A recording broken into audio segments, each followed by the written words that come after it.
প্রিয় শিক্ষার্থীবৃন্দ, Real Ahmed sir Facebook page, এখান থেকে তোমাদের সবাইকে জানাচ্ছি শুভেচ্ছা এবং সালাম। আসসালামু আলাইকুম। আশা করি তোমরা সবাই ভালো আছো, আর এই প্রত্যাশাই সবসময় আমার থাকে যে আমার প্রিয় শিক্ষার্থীবৃন্দ যেন ভালো থাকে, সুস্থ থাকে। তো সেই প্রত্যাশা রেখেই আজকে তোমাদের একটি নতুন টপিক নিয়ে আমি আমার পেজে উপস্থিত হয়েছি। আশা করি ডিসকাশনটা বা আজকের এই টপিকটা নিয়ে যে কনভারসেশন হবে, এখান থেকে তোমরা নিঃসন্দেহে উপকৃত হবে। আমরা প্রায় ক্ষেত্রে একটা সমস্যায় পড়ি, সেটা হচ্ছে পার্টস অফ স্পিচে গিয়ে একটা শব্দ কিভাবে অবস্থানগত কারণে এক পদ থেকে অন্য পদে রূপান্তরিত হতে পারে, সে বিষয়টা সম্বন্ধে স্বচ্ছ ধারণা আমাদের মধ্যে অনেক ছাত্রছাত্রী নেই। তো সেই সমস্যাটা সমাধানের জন্যই আজকের এই ক্লাস। আমরা আজকে এই ক্লাসে দেখব যে কি করে একটা পার্ট অফ স্পিচ তার অবস্থানগত কারণে রূপ চেঞ্জ করছে, অর্থাৎ এক পদ থেকে অন্য পদে রূপান্তরিত হচ্ছে। নিশ্চয়ই মজাদার হবে ক্লাসটি, তাই তো? আচ্ছা, একটু কাছে আসো, আমার সাথে ভিডিও করছে আমার ছাত্র মেহেদি। তো যা হোক, মেহেদিকে ধন্যবাদ আমাকে সহযোগিতা করার জন্য। আজকে দেখো যে ক্লাসে আমি 3টি সেন্টেন্স লিখেছি হোয়াইট বোর্ডে, দেখতে পাচ্ছ তোমরা। 3টি বাক্যর মধ্যে প্রথম বাক্যটি লিখেছি যে হোয়াট ইজ ইয়োর নেম, অর্থাৎ তোমার নাম কি। তাহলে এই হোয়াট শব্দটা মূলত একটি ইন্টারোগেটিভ প্রোনাউন। ইন্টারোগেটিভ কি প্রোনাউন? কিভাবে বুঝলাম বা কিভাবে তোমরা বুঝবে? কারণ দেখো, যে সমস্ত ডাব্লিউএইচ শব্দগুলো মূলত কোনো নাউনের পরিবর্তে বসে বাক্যে কোনো কিছু জিজ্ঞেস করে, সেগুলো ইন্টারোগেটিভ প্রোনাউন। এখানে বলা হচ্ছে হোয়াট ইজ ইউর নেম, তোমার নাম কি। এই হোয়াট শব্দটা এখানে ইন্টারোগেটিভ প্রোনাউন হিসেবে ব্যবহৃত হয়েছে। দ্বিতীয় বাক্যে দেখো, আমি আবার কিন্তু এই হোয়াট শব্দটা ব্যবহার করেছি, বলেছি what book do you want, অর্থাৎ তুমি কোন বইটি চাও। এখানে আমরা যখন দেখব যে কোনো নাউনের পূর্বে কোনো ডাব্লিউএইচ প্রোনাউন অথবা ইন্টারোগেটিভ প্রোনাউনগুলো বসে কোনো কিছু জিজ্ঞেস করছে, যেমন এখানে বলেছে what book do you want, অর্থাৎ কোন বইটি তুমি চাও। এখন এই যে শব্দটি একটি নাউনের পূর্বে বসে কোনো কিছু জিজ্ঞেস করেছে, প্রশ্ন করেছে, এই জন্য এটি হচ্ছে একটি ইন্টারোগেটিভ কি অ্যাডজেক্টিভ। Interrogative adjective. ওকে, এটা হচ্ছে মূলত এই ধরনের শব্দগুলো বা ডাব্লিউএইচ ওয়ার্ডগুলো কোনো নাউনের পূর্বে বসে কোনো কিছু জিজ্ঞেস করে।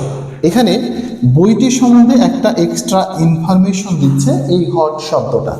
এই জন্য যেহেতু এই হট শব্দটা একটি নাউনের পূর্বে বসেছে, অর্থাৎ বুক শব্দের পূর্বে বসে বিশেষায়িত করছে, তাই তার অবস্থানগত কারণে এটি এখানে অ্যাডজেক্টিভ হিসেবে ব্যবহার হয়েছে। তাহলে প্রথম বাক্যে আমরা দেখলাম হোয়াট ইজ ইউর নেম, তোমার নাম কি। তোমার নাম তো মেহেদি হাসান, তাই না? আচ্ছা, তাহলে হোয়াট ইজ ইউর নেম, অর্থাৎ এই হট শব্দটা দিয়ে আমি একটা প্রশ্ন করেছি এবং এই হট শব্দটা একটি নাউনের পরিবর্তে বসেছে, এই জন্য এটি ইন্টারোগেটিভ প্রোনাউন। নেক্সট সেন্টেন্সে দেখছি what book do you want. ভালো করে কথাগুলো লক্ষ্য করো, তাহলে তোমরা বুঝতে পারবে। What book do you want, তুমি কোন বইটি চাও। মূলত যদি অত নাও বুঝতে পারো, একটি কথা মনে রাখবে যে সমস্ত বিশেষ করে ডাব্লিউএইচ প্রোনাউন আমরা জানি বা ইন্টারোগেটিভ প্রোনাউন 5টি পাই আমরা, হু, হোম, হুজ, হোয়াট আর হুইচ। নর্মালি হোয়াট, হুইচ আর হুজ দিয়ে কিন্তু ইন্টারোগেটিভ অ্যাডজেক্টিভ বানানো সম্ভব বা বাক্যে প্রশ্ন করা সম্ভব, কোনো নাউনের পূর্বে বসে শব্দগুলো। যদিও এখানে আমি হোয়াট শব্দটি ব্যবহার করেছি মূলত, কারণ এখানে আমি দেখাতে চেয়েছি যে একটি শব্দ অবস্থানগত কারণে কিভাবে এক পদ থেকে অন্য পদে রূপান্তরিত হতে পারে। তো প্রথম বাক্যে আমি হট শব্দটাকে প্রোনাউন হিসেবে ব্যবহার করেছি। দ্বিতীয় বাক্যে আমি বলেছি what book do you want, কোন বইটি তুমি চাও। যেহেতু নাউনের পূর্বে বসে সে প্রশ্ন করেছে এবং নাউনটাকে বিশেষায়িত করেছে, সুতরাং এটি একটি ইন্টারোগেটিভ অ্যাডজেক্টিভ। তার মানে একই শব্দ যেটা এক জায়গায় প্রোনাউন ছিল, ইন্টারোগেটিভ প্রোনাউন ছিল, সেটা কিন্তু দ্বিতীয় বাক্যে এসে ইন্টারোগেটিভ অ্যাডজেক্টিভ হয়ে গেছে। এবার চলে আসুন তৃতীয় বাক্যে আমি বলছি যে কি হোয়াট দিয়ে আবার বিস্ময়কর চিহ্ন প্রকাশ করেছি, মানে বিস্ময়কর চিহ্ন ইউজ করেছি কথাটা হবে, অর্থাৎ এখানে আমি এক্সক্লামেশন মার্ক ইউজ করেছি। যেহেতু এই হোয়াট শব্দটা দিয়ে এক্সক্লামেশন মার্ক আমি দিয়েছি, দিয়ে বিস্ময় প্রকাশ করেছি, সুতরাং এই শব্দটি অবস্থানগত কারণে কি হয়েছে, ইন্টারজেকশন হয়ে গেছে। কি মজাদার না? যে হোয়াট কি বিস্ময় প্রকাশ করছে, he has got GPA 5, say GPA 5 পেয়েছে। যেহেতু এই হট শব্দটা দিয়ে আমি বিস্ময় প্রকাশ করেছি, তাই এই হট শব্দটা অবস্থানগত কারণে ইন্টারজেকশন হয়ে গেছে। তাহলে কি বুঝলাম? আমরা দেখলাম যে এই হট যখন কোনো নাউনের পরিবর্তে বসে বাক্যে কোনো কিছু জিজ্ঞেস করবে তখন সেটা ইন্টারোগেটিভ প্রোনাউন। আর যখন এই হট শব্দটা আমি কোনো নাউনের পূর্বে নিয়ে সেই নাউনটাকে শুধু বিশেষায়িত করছি না, বরং প্রশ্ন করেছি, জিজ্ঞেস করেছি যে what book do you want, তখন এটা অবস্থানগত কারণে হয়ে গেছে ইন্টারোগেটিভ অ্যাডজেক্টিভ। এবং তৃতীয় বাক্যে এই হট শব্দটা দেখো, আমি স্পেলিং এর কোনো পার্থক্য নেই, আছে কি?